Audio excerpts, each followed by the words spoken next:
జూబ్లీహిల్స్ లో బీఆర్ఎస్ ప్రచారం జోరుగా సాగుతోంది. ఇంటింటి ప్రచారంలో మాగంటి సునీత గోపీనాథ్ కు ప్రజలు బ్రహ్మరథం పడుతున్నారు. కేసీఆర్ సంక్షేమ పథకాలను వివరిస్తూ ప్రచారం చేస్తున్నామని బీఆర్ఎస్ సీనియర్ నాయకురాలు రజితారెడ్డి తెలిపారు. కేసీఆర్ పాలనలో మైనారిటీలకు స్పెషల్ స్కూల్స్, షాదీ ముబారక్, తోఫా లాంటి ఎన్నో సంక్షేమ కార్యక్రమాలు చేపట్టారని చెప్పారు. మోసపూరిత హామీలిచ్చి అధికారంలోకి వచ్చిన కాంగ్రెస్ కు ప్రజలే తగిన బుద్ధి చెప్తారంటున్న బీఆర్ఎస్ నాయకురాలు రజితారెడ్డితో మా ప్రతినిధి Arvind face to face. Maganti Sunitha Gopinath విజయం ఖాయమంటున్నారు. ప్రధానంగా ఇటు వెంగళరావు నగర్ డివిజన్ కానీ శ్రీనగర్ డివిజన్ కానీ ఇక్కడ కూడా ప్రచారము ఇప్పటికే బీఆర్ఎస్ కార్యకర్తలు కానీ ముఖ్య నేతలు కానీ ఇంటింట ప్రచారం కూడా చేస్తున్నారు. తప్పకుండా మాగంటి చేసిన సంక్షేమ పథకాలు కూడా ప్రతి ఒక్కరికి అందాయి. కేసీఆర్ హయాంలోనే ప్రతి ఒక్కరు కూడా ఇక్కడ సీసీ రోడ్డు కానీ డ్రైనేజ్ కానీ అటు కంటివేలు స్కీమ్ కానీ అటు దళిత బంధు స్కీమ్ కానీ ప్రతి ఒక్కరు కూడా ఇక్కడ అందజేశారు. ప్రధానంగా చూసుకుంటే మైనార్టీలకు కూడా మంచి సంక్షేమ నిధి కూడా వాళ్ళకి ఇచ్చారు. సంక్షేమంగా వాళ్ళు ఆర్థికంగా ముందుండాలని కూడా కేసీఆర్ అనేక అభివృద్ధి కార్యక్రమాలు కూడా వాళ్ళకి చేశారు. మనతో సీనియర్ నాయకురాలు రజిత గారు ఉన్నారు, వారిని అడిగి తెలుసుకుందాం. మేడం, ఏ విధంగా ప్రచారం సాగుతుంది? ప్రచారం చాలా బ్రహ్మాండంగా చాలా గొప్పగా నడుస్తుందండి.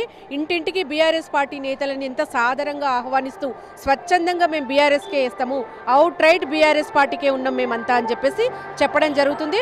ఓటర్స్ అంతా కూడా మహిళలు కావచ్చు, వృద్ధులు కావచ్చు, యువకులు కావచ్చు, ప్రతి ఒక్కరు సబ్బండ వర్గాలు ఇలా బీఆర్ఎస్ పార్టీకే పట్టం కడతామని చెప్పేసి చెప్పడం జరుగుతుంది.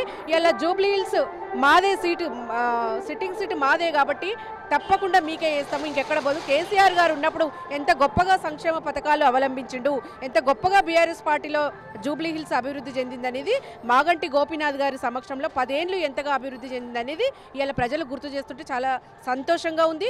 మీరు తిరగక్కర్లేరు, మా ఓటంతా మీకే అని చెప్పేసి ప్రజలు చెప్పడం జరిగింది. ప్రధానంగా ఏదైతే కేసీఆర్ హయాంలో ప్రతి ఇంట కూడా ఏదో విధంగా ప్రత్యక్షంగా కానీ పరోక్షంగా కానీ తను ఉన్నప్పుడు ప్రతి ఇంటికి ఒక్కొక్క సంక్షేమ పథకాలు అందినాయి. కానీ ఇప్పుడు కాంగ్రెస్ ప్రభుత్వంలో పాత ఇవ్వబోయే కాక ఉన్నాయి కూడా క్యాన్సిల్ చేయడం, దానిపైన మీరు ఏమంటారు మేడం?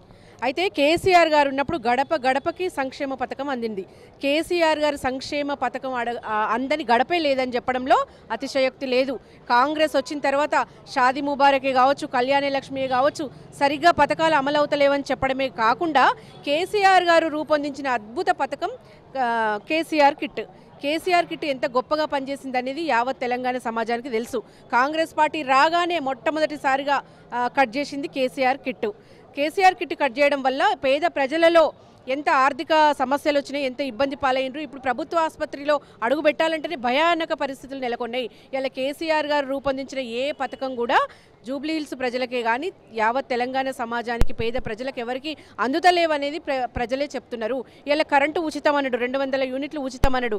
ఆ ఉచితం ఎవరికి అందుతుందో ఎవరు చెప్పలేదు. మేము ఇన్ని బస్తీలు తిరిగినాం కదా, ఏ ఒక్క ప్రజలు కూడా చెప్పలేదు. 20,000 30,000 నల్ల బిల్లులు వేస్తున్నారట. మరి పేద ప్రజలు ఎక్కడి నుంచి తెచ్చి కడతారు?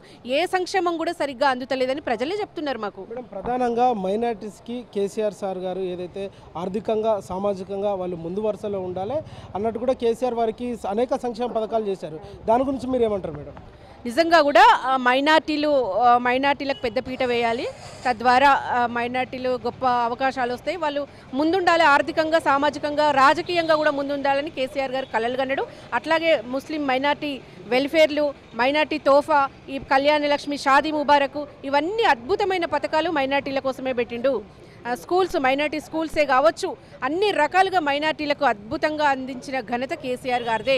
ప్రధానంగా ఏదైతే రేవంత్ రెడ్డి ఇవన్నీ మైనార్టీకి సంబంధించిన ఇవన్నీ అంటే తోఫా కావచ్చు, షాదీ ముబారక్, విద్యా సంస్థలు, ఇవన్నీ కూడా రేవంత్ రెడ్డి ప్రభుత్వంలో ఎందుకు ఇవ్వలేకపోతున్నాడు, ఎందుకు సక్రమంగా చేయలేకపోతున్నాడు? రేవంత్ రెడ్డి గారి అసమర్థ పాలనకి ఇవే నిదర్శనము. కేసీఆర్ గారు ఎంత అద్భుతంగా మేనిఫెస్టోలో కూడా లేని పథకాలను ఆయన చేసి చూపించిన ఘనత కేసీఆర్ గారిది. అయితే ఇలా ప్రజలకు ఎంతో అవసరానికి పనికొచ్చే పథకాలను కట్ చేయడంలో రేవంత్ రెడ్డి నెంబర్ 1 ఉన్నాడు. ఆయనకి ప్రజల మీద ఇంట్రెస్ట్ లేదు, ప్రజా పాలన అన్నాడు కానీ ప్రజా వ్యతిరేక పాలన చేస్తున్నాడు, రాక్షస పాలన చేస్తున్నాడు. ఇలా ప్రజలను ఇబ్బంది పెట్టుకుంటా ఒక పైశాచిక ఆనందం పొందుతున్నాడు. ఇలా ప్రజలకు ఎంతో ఉపయోగకరమైన చాలా పథకాలు తీసేసి అసలు మరి రాష్ట్ర ఆర్థిక వ్యవస్థను నాశనం చేసి ఇలా ప్రజలను ఇబ్బంది పెట్టుకుంటా కాంగ్రెస్ పార్టీ ఒక వికృతానందం చేస్తుంది అనడంలో సందేహం లేదు.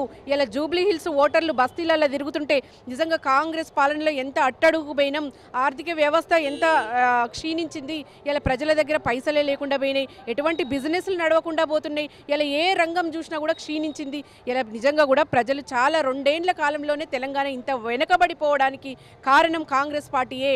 బీఆర్ఎస్ ప్రభుత్వంలో బీఆర్ఎస్ నాయకుల పేర్లు శిలా ఫలకాల మీద ఉండేది. ఇలా కాంగ్రెస్ నాయకుల పేర్లు ఎక్కడ ఉంటున్నాయండి? పోలీస్ స్టేషన్లలో ఉంటున్నాయి, రౌడీ షీట్లలో ఉంటున్నాయి. ఇలా కాంగ్రెస్ నాయకులు ఏది చేసినా కూడా బెదిరించుడే ఉంది వాళ్ళ పని.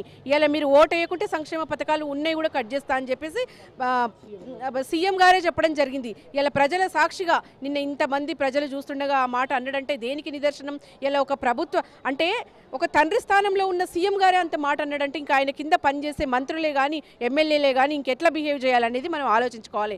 ఇలా రాక్షస పాలన నడుస్తుంది తెలంగాణలో. చివరిగా జూబ్లీహిల్స్ ఓటర్లకు మీరు ఏ గడపకి వెళ్ళినా కూడా ప్రతి ఇంటింటే ప్రచారం చేస్తున్నారు. అసలు ఎలాంటి స్పందన వస్తుంది? చివరిగా జూబ్లీహిల్స్ ప్రజలకు ఏం తెలియజేస్తారు మేడం? నిజంగా జూబ్లీహిల్స్ ప్రజలకు చాలా పొలిటికల్ నాలెడ్జ్ ఉందని చెప్పొచ్చు. ఎందుకంటే అడుగడుగున బ్రహ్మరథం పడుతుంటే వాళ్ళ విచక్షణ, వాళ్ళకు ఎట్లా ఉండే కేసీఆర్ గారి టైంలో ఎట్లా ఉండే ఇప్పుడు ఎట్లా ఉంది అనేది వాళ్ళే మాకు వివరించి చెప్తున్నారు. అద్భుతంగా 100కు 100% ఇక్కడ వచ్చేది బీఆర్ఎస్ పార్టీయే. మాగంటి సునీతమ్మ గెలుపు ఆల్రెడీ ఖాయమైంది. ఇంకా మేము పనిచేసేది మెజారిటీ కోసమే. 40,000కు పైగా మెజారిటీ వస్తుందని అంచనా వచ్చింది. ప్రతి ఒక్కరు కూడా మహిళలే కావచ్చు, ప్రతి ఒక్కరు కూడా కేసీఆర్ గారికి పట్టం కట్టినారు. మళ్ళీ బీఆర్ఎస్ పార్టీ రావాలనుకుంటున్నారు. మాగంటి సునీతమ్మ గెలుపు ఆల్రెడీ ఖాయమైపోయింది. మేము పనిచేసేది జస్ట్ మెజారిటీ కోసమే. ప్రజలంతా కూడా మీరు రాకండి, మేము అవుట్ రైట్ బీఆర్ఎస్ పార్టీతో ఉన్నాము. ఇలా కేసీఆర్ గారు మళ్ళీ రావాల్సిన అవసరం ఉంది. ఆర్థిక వ్యవస్థ నాశనమైంది, దాన్ని సరిచేయాలంటే కేసీఆర్ గారు రావాలి. ఈ 10 ఏళ్ల పాలనలో తెలంగాణ సుభిక్షంగా ఉంది. ఈ 2 ఏళ్ల పాలనలో ఇలా మేము అనేక బాధలు అనుభవిస్తున్నాము. కాబట్టి కేసీఆర్ గారు రావాలని చెప్పేసి ప్రజల డిమాండ్ ఇక్కడ. రైట్, ఏదైతే చూసుకుంటే అయిపోతే మనతోని సీనియర్ నాయకురాలు రజిత గారు ఉన్నారు. తప్పకుండా జూబ్లీహిల్స్లో మాగంటి సునీత గోపీనాథ్ విజయం కూడా ఖాయం అంటున్నారు. మెజార్టీ కోసమే ఇప్పుడు మేము చేసే ప్రచారం. ఎప్పుడైతే కాంగ్రెస్ పార్టీ ఒక నవీన్ యాదవ్ టికెట్ ఇచ్చిందో అప్పుడే కాంగ్రెస్ పార్టీ పతనమైంది, అప్పుడే కాంగ్రెస్ పార్టీ విఫలమైంది. ఈసారి తప్పకుండా భారీ మెజార్టీతో జూబ్లీహిల్స్లో మాగంటి సునీత గోపీనాథ్ విజయం ఖాయం అంటున్నారు. వీడియో జర్నలిస్ట్ శివతో అరవింద్, టీ న్యూస్, హైదరాబాద్.